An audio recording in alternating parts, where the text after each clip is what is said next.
Vamos falar agora sobre deboches da fé. Nós vemos que tem muitas coisas na internet sobre isso e os cristãos ficam todos alucinados com esse tipo de coisa, né?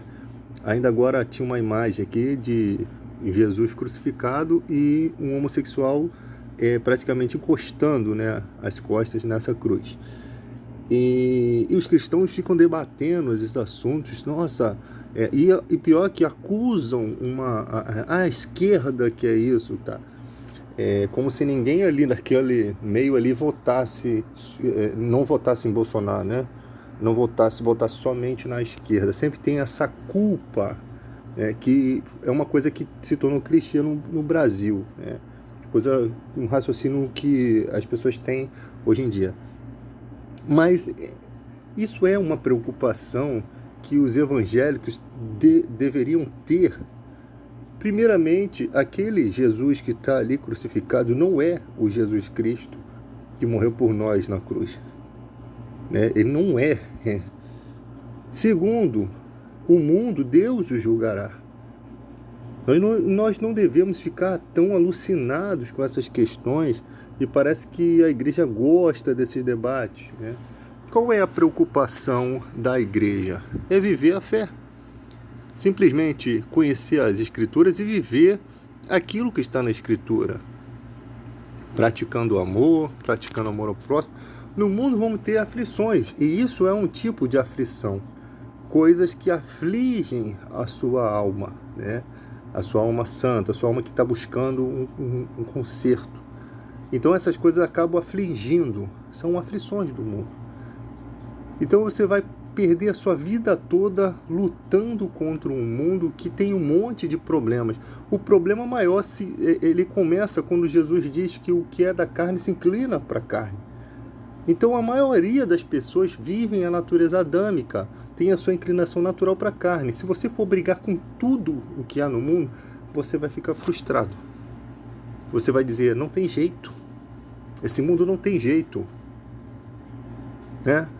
Só que Jesus te chamou para uma missão, uma guerra. A sua guerra é uma e aquela ali é outra situação. O mundo está sujeito à vaidade, né? Então as pessoas, os evangélicos ficam indignados com muitas coisas, muitas coisas. A gente tem que deixar para se indignar quando as coisas forem bem além do normal, né? Agora nós vemos o pastor Silas Malafaia pedindo, eu não sei se é fake, né? Não vou aqui dizer com certeza. Eu vi uma publicação pedindo que o exército intervenha no STF. Você sabe que as autoridades são ministro vingador de Deus. Qual é o intuito desse pedido do Silas Malafaia? Qual é a motivação? O que tem escondido? Será que eles têm alguma coisa escondido, sabe? A gente passa a pensar nisso, né?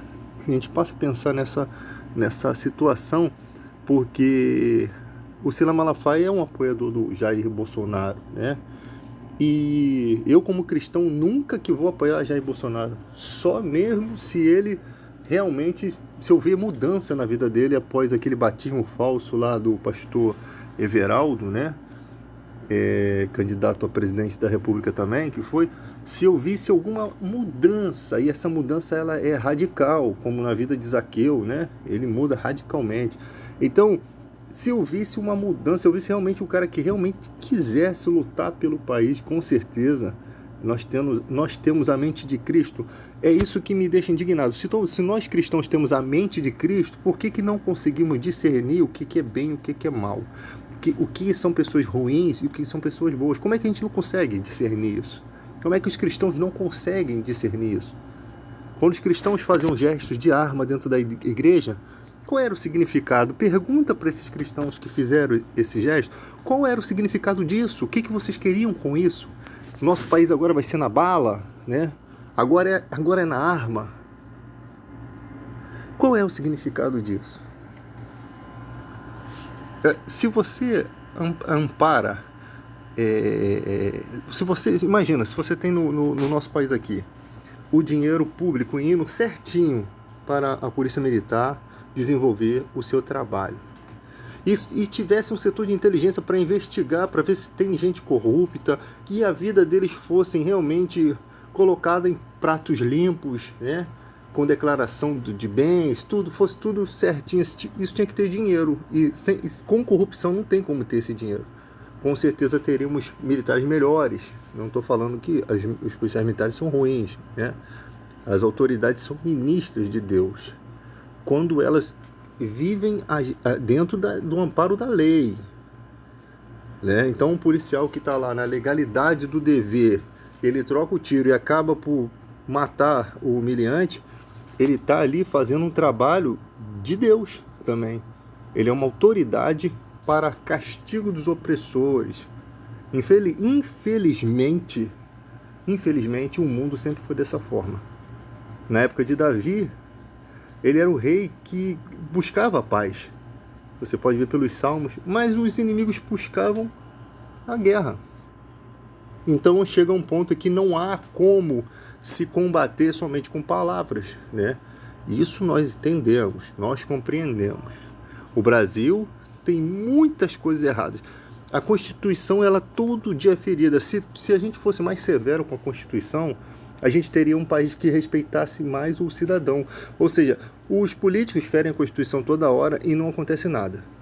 Pessoas desacatam a autoridade e autoridades sérias. Agora chegou o ministro da Educação a desacatar o Supremo Tribunal Federal. A última instância. Se você deve respeito ao juiz aí do trabalho, um juiz do trabalho, você está lá numa audiência lá, se você falar uma abobrinha, dependendo do que você fala, você sai dali preso. Agora você imagina o que é o Superior Tribunal Federal. Eu não entendo por que querem caçar. Quais as acusações? As acusações são investigações contra os outros políticos. É essas acusações. Eu sei que ali há muitas regalias, como também há em qualquer área da política, não é só no Supremo Tribunal. Se for tirar, tem que tirar de todo mundo. A mordomia para eles. Você sabe por que tem todas essas mordomias? Para que eles vivam em harmonia. É verdade. Todo mundo tem sua regalia. Só o povo que se lasca, mas eles têm as regalias para que eles vivam em harmonia. Só que chega um ponto em que o Superior Tribunal Federal, ele precisa julgar causas. E ele julga de acordo com leis.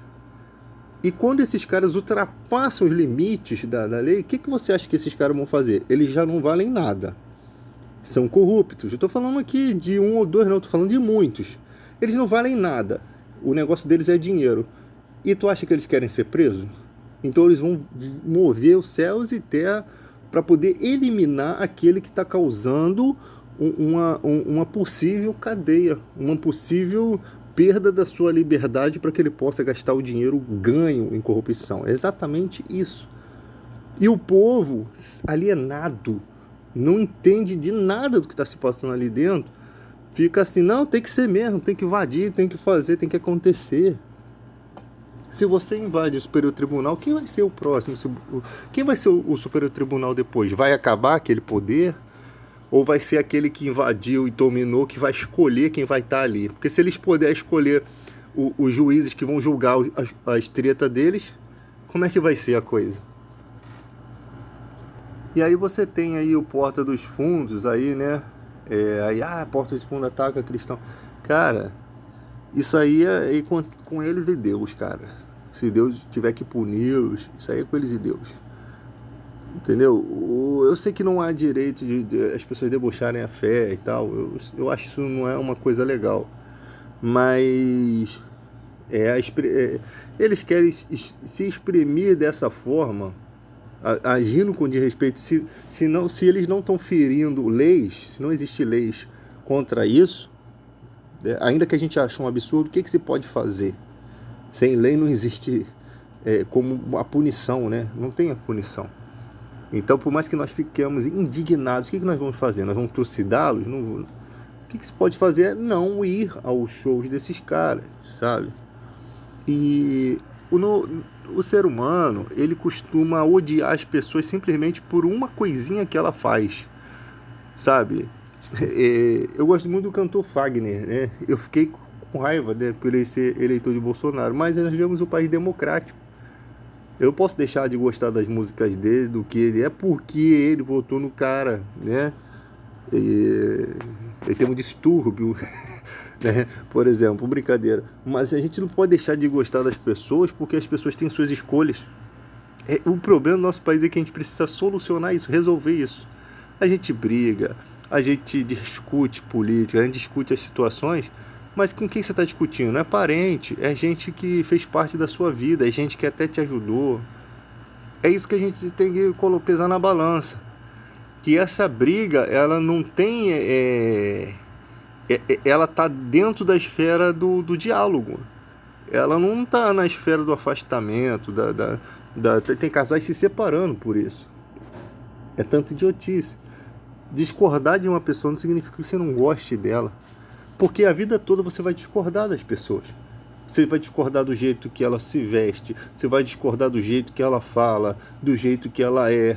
Um dia, às vezes, tem pessoas que não gostam de conversar com os outros de manhã, e você chega brincando de manhã, a pessoa nem te cumprimenta. Então, você vai passar a vida toda não gostando do que as pessoas apresentam para você. E elas também não gostam da sua maneira de ser. Da mesma forma que ela te incomoda, você está incomodando ela. Porque são personalidades diferentes. Então a gente tem que aprender o seguinte, que esses obstáculos não possam ser a nossa dificuldade para manter uma amizade, né? Eu acho que coisas que destroem amizades estão além disso. Tipo enganação, tipo aquela pessoa que te pede o dinheiro emprestado nunca mais te devolve, nem toca no assunto. São coisas que perde-se a amizade. Mexeu em dinheiro, mexeu com família, mexeu com o estômago, né? Quando você tem pouco dinheiro. Quando você tem muito, você nem liga. Mas quando você tem pouco, esse desrespeito é muito grande. Então a pessoa pegou um dinheiro emprestado contigo, ou pegou alguma coisa de valor contigo e nunca mais te devolveu, não sendo algo do esquecimento dela, né? Porque as pessoas se esquecem muito fácil, mas às vezes há esquecimento. Existe isso, às vezes você pega uma ferramenta emprestada, ou alguma coisa que a pessoa deixou para você consertar, você esqueceu, aquilo tá lá. Já aconteceu comigo. De eu pegar algo da pessoa para consertar e não lembrava que tinha pego. E aí a pessoa tocou no assunto, cara, isso está guardado no guarda-roupa há um tempo, desculpa, pedi desculpa, consertei, nem cobrei. Porque realmente há a situação do esquecimento. Imagina como é que deve ter ficado a mente daquela pessoa, né? Pô, esse cara tá ficando maluco, não me devolveu o bagulho lá. Então, não é questão do dinheiro, é difícil mesmo de ter o esquecimento. Tem gente que é cara de pau, e se bobear te pede dinheiro de novo, né?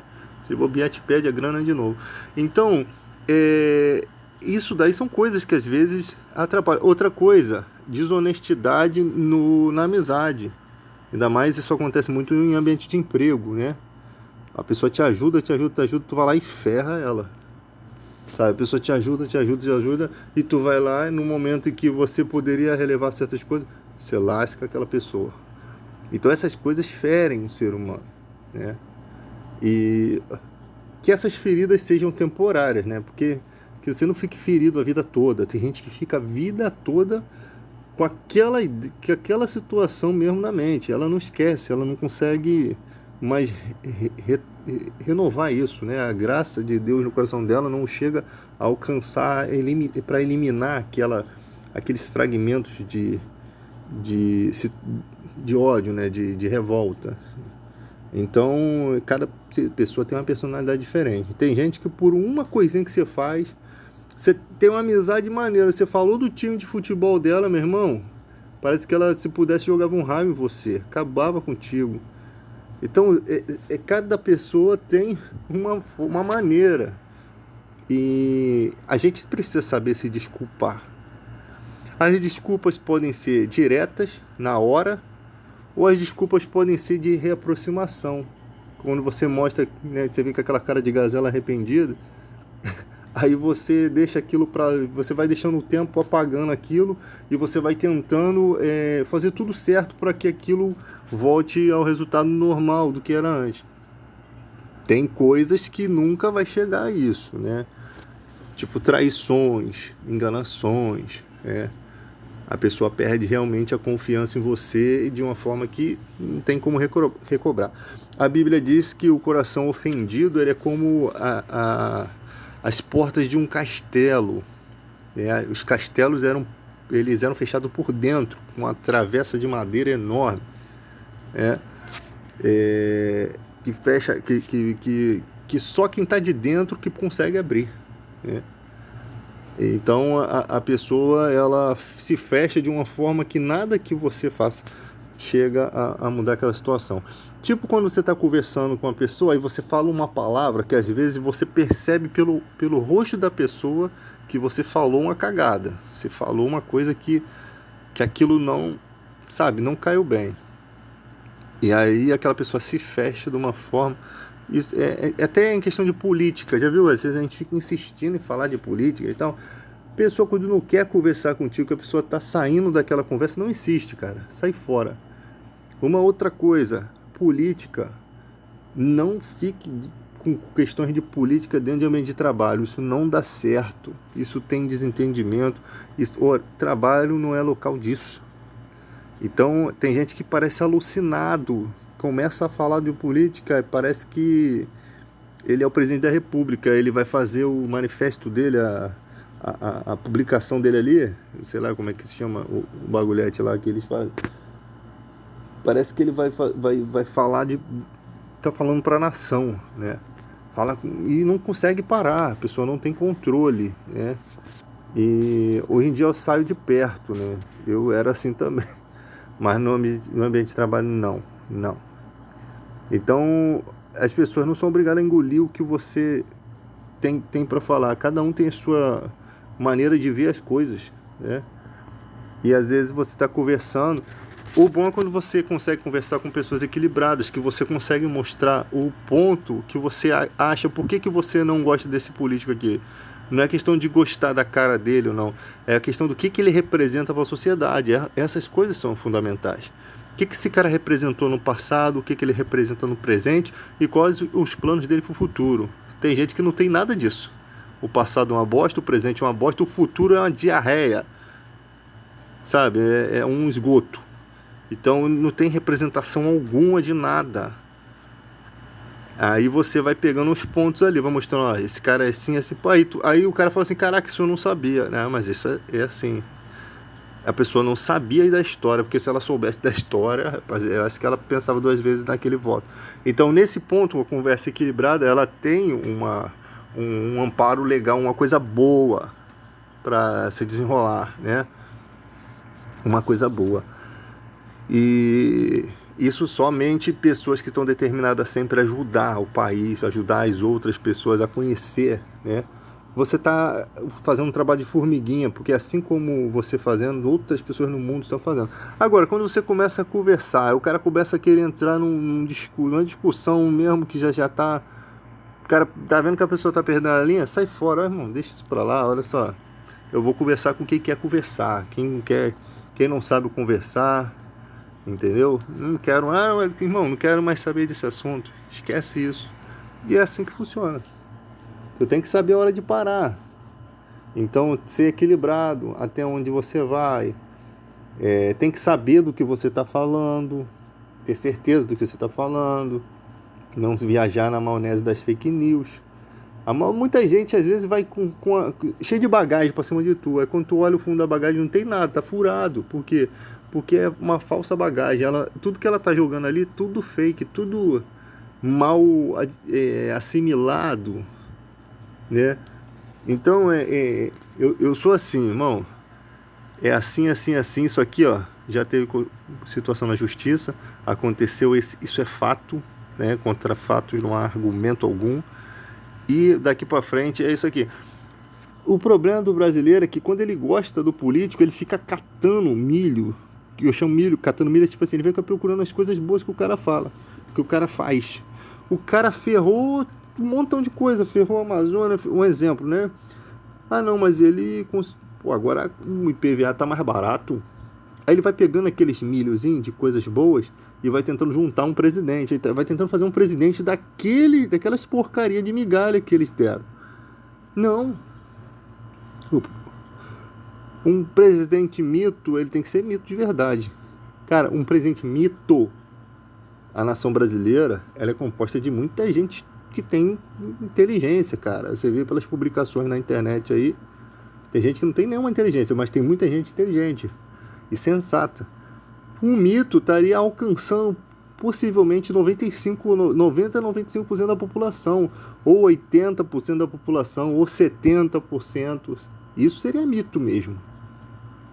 Você tá entendendo? 70% contra 30%, 80% da população, vamos botar essa média aí. Isso seria um mito. Realmente. Aí daí duas coisas. Ou a população seria muito imbecil e o cara um retardado, ou realmente o cara era mito.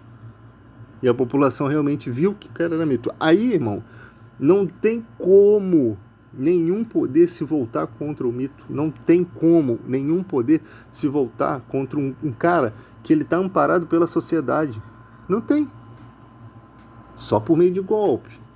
Mas aí o cara vai dar o golpe contra 70%, 80% da população, vai ter treta. Ah, mas eles têm um exército. Sim, mas tem um exército, mas o exército tem família. E a família deles está no meio daqueles 70% ali. Como é que vai ser? Entende? Então, o mito de verdade, ele alcança... Por quê? Porque ele não só fala, ele tem realmente uma bagagem, ele tem atitude, ele realmente tem compromisso com a verdade, sabe? Eu não digo que você vai ter políticos perfeitos, mas, irmão, 95 ou 90% do que o cara faz tem que ser verdadeiro, sabe? Isso eu considero um mito. Não estou falando que os outros porcento vai ser falso. É que às vezes os outros porcento são questões políticas que a gente não entende. Não é nem questão de falsidade, né? Mas 90 e poucos % tem que mostrar que o cara realmente está focado em fazer coisas certas. Está focado em fazer... Ah, mas ele falou que não ia fazer isso, mas aí ele te explica, ó, vou ter que fazer dessa forma por conta disso. Agora, se o cara lá atrás falou, jamais eu faria isso, né? Como o Bolsonaro falou que jamais faria questões com o Centrão, fez a questão com o Centrão. Jamais! Essa reforma da Previdência, ela é um absurdo. Demagogia é uma coisa, é um lixo, não devia nem existir essa palavra no dicionário. É uma hipocrisia braba. Jamais fez a droga da reforma. Então, são coisas que não dá, cara. Não dá. Eu acho que uma pessoa equilibrada vai manter a sua palavra, entende? Ela vai manter a sua palavra.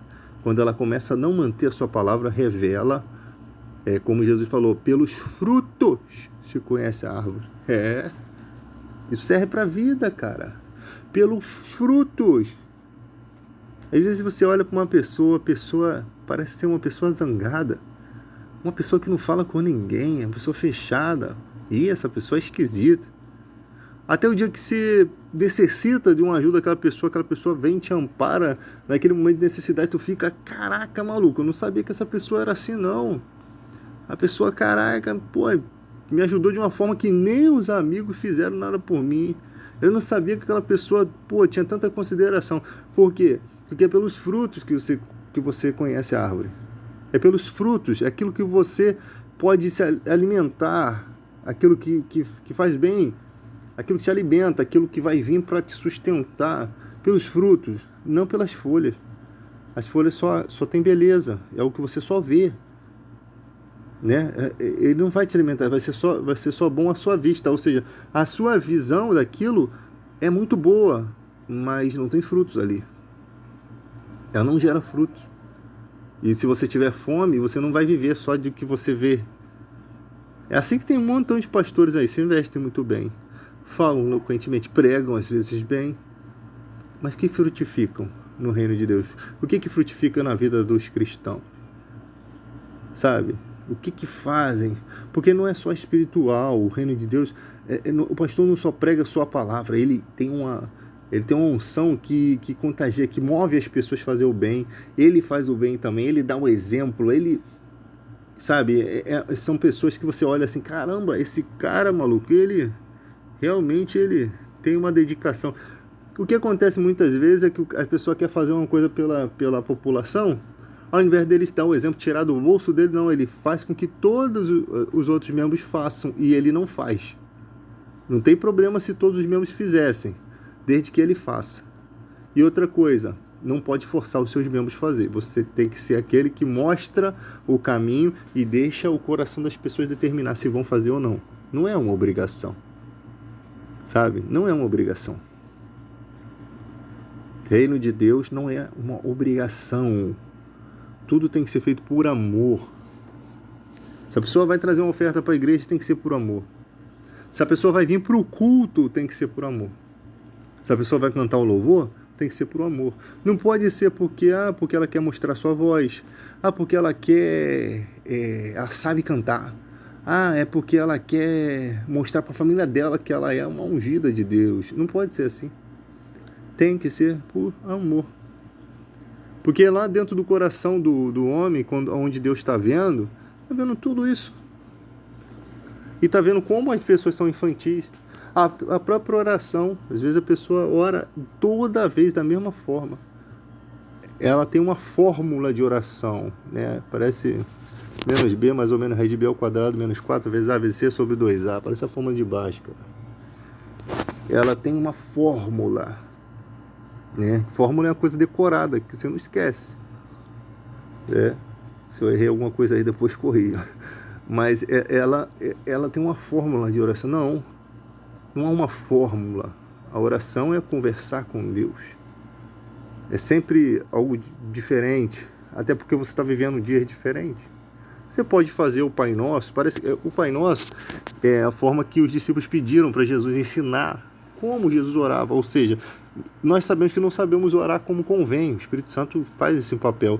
Então os discípulos pediram, viram como Jesus orava. Eles queriam saber. Era uma coisa notória. Eu acho até que Jesus fez de propósito para que eles pedissem mesmo.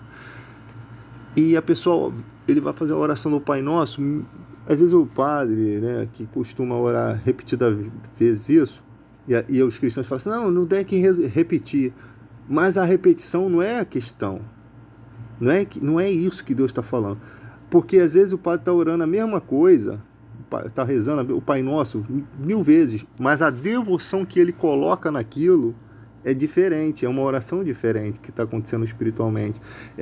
Enquanto ele, Pai Nosso que está no céu, santificado. No momento que ele está falando isso, ele está cada vez entregando mais a sua vida. Então ele pode repetir 1000 vezes aquilo que não é uma repetição, porque dentro da pessoa, ela está se conectando com Deus. Não é desse tipo de repetição. Jesus está falando de repetição de hipocrisia. É aquela pessoa que vem para orar a Deus e ela não tem uma ligação com Deus. Ela fica repetindo. Jesus estava falando dos tolos que achavam que de tanto repetir, Deus ia ouvir.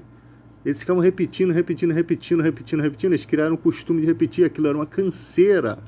O galardão deles era até canseira, né? Ter aquela canseira de rezar, orar, né, no caso, e nunca chegar a lugar nenhum, porque a oração não passava do teto, porque o coração estava em outro lugar, ele não queria Deus. Então, o galardão deles é a canseira de ficar. Tu vê que tem, né, nas falsas religiões, o cara tinha que se escotear até sair sangue, ele achava que daquela forma ele ia agradar os deuses lá deles, né? Então, são questões assim que você começa a ver da vida. E nesses últimos momentos aí que nós estamos vivendo, nesses últimos dias, né? Últimos dias não, até o momento atual que nós estamos vivendo, é uma conexão entre igreja e política, né? Eles começaram a fazer campanha eleitoral dentro da igreja, houve o desrespeito ao templo, ou seja, o templo foi maculado, porque a casa que é casa de oração passou a ser casa de politicagem, né? E começou a entrar esse trâmite do dinheiro, ou seja, voltou a época em que Jesus tinha que vir com chicote. Nessa vez ele vai vir com a sandália do Golias, né? Não vai vir mais com o chicote. Se ele viesse de novo, ia vir com a sandália do Golias, porque tem gente merecendo uma havaiana bem grande, né? Tamanho 50 na ribimboca aí.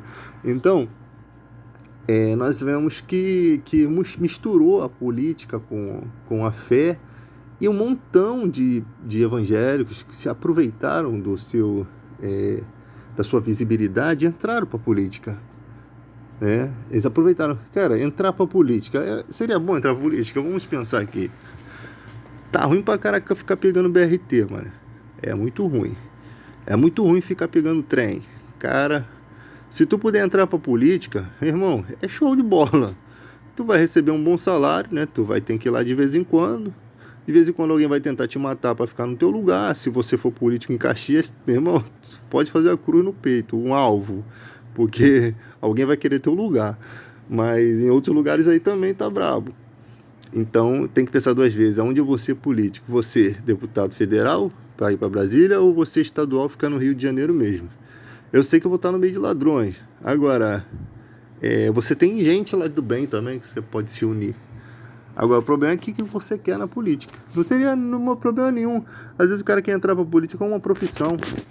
É melhor eu estar aqui do que estar um bandido aqui, é lógico. É melhor que eu estar aqui votando a favor do povo do que ter um cara aqui votando contra o povo. É isso que eu penso, é isso que os cristãos pensaram que os evangélicos estavam querendo fazer na política.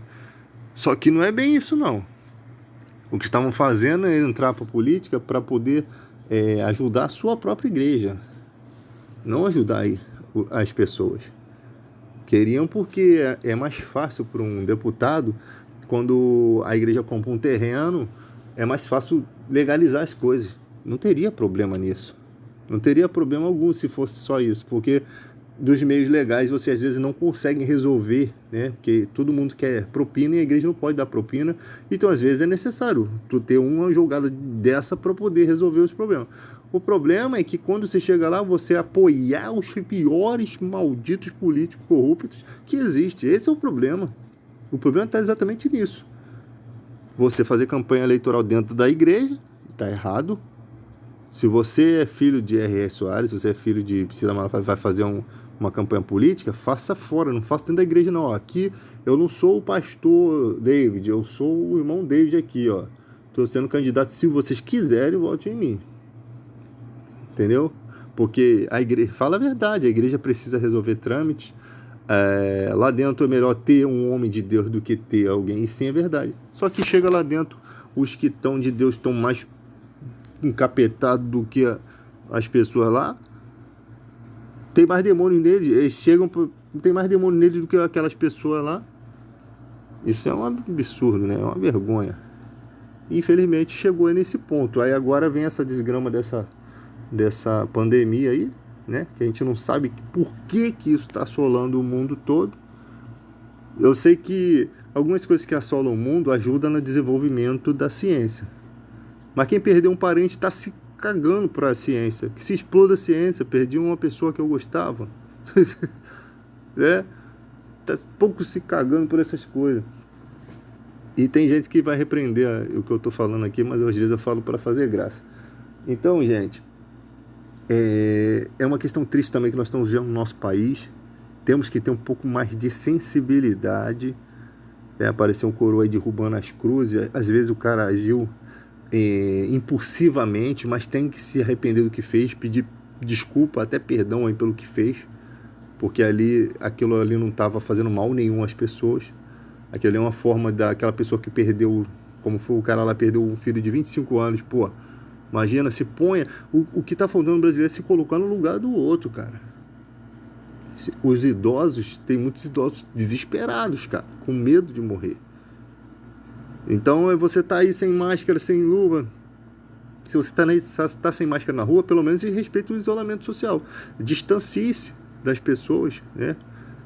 Pelo menos faça isso. Já está ajudando. Mas tem um montão de gente trancada, tem um montão de gente querendo acabar com isso para poder ter liberdade de ir numa praia, né?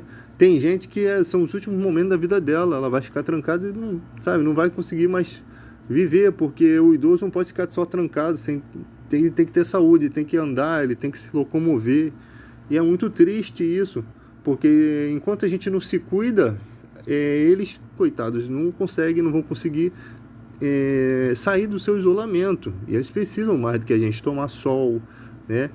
Quem é rico, meu irmão, se dá bem, fecha uma fazenda dessa daí. Agora, quem é pobre? Vai ficar passeando com o passarinho o dia todo? Quem é pobre? Vai fazer o quê? Vai se isolar onde? Não tem lugar para se isolar, a casa já está no meio de todo mundo ali. Se vai na padaria, tem 1 milhão de gente na fila para comprar um pão. Então, como é que é a vida do pobre, sabe? Nessa situação. Então, quando você usa máscara, você faça isso com patriotismo. Estou usando pelos outros. Porque lá no Japão, eles fazem isso. A pessoa está resfriada, usa a máscara pelos outros. Eu sei que lá tem um monte de coisa de pólen, né? Das árvores, que é um dos motivos pelo qual as pessoas usam máscara. Outros por modismo, né? Que é moda usar máscara. Mas tem gente que usa, a maioria ali, usa porque não quer passar um simples resfriado para os outros.